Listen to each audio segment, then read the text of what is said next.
अस्सलाम वालेकुम नाज़रीन, धरती टीवी न्यूज़ में बलिकार और मारवी थी।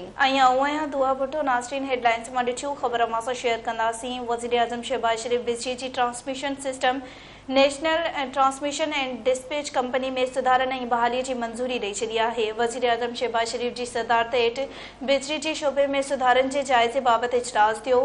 इजलास में शहबाज शरीफ बिजली की transmission system national transmission and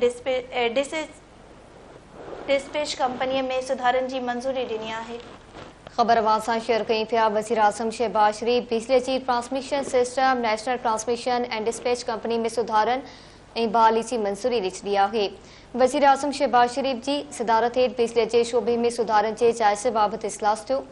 इजलास में शहबाज शरीफ बिजली के transmission system national transmission and dispatch company में सुधारनि की मंजूरी ॾिनी आहे। ख़बर मां शेयर कयो पिया। वज़ीर आज़म शहबाज शरीफ बिजली की transmission system national transmission and dispatch company में सुधारनि ऐं बहाली की मंजूरी ॾेई छॾी आहे। वज़ीर आज़म शहबाज शरीफ की सदारत हेठि बिजली के शोबे में सुधारनि के जायज़े बाबत इजलास थियो। इजलास में शहबाज शरीफ बिजली के transmission system national transmission and dispatch company में सुधारनि की भी मंजूरी ॾिनी आहे।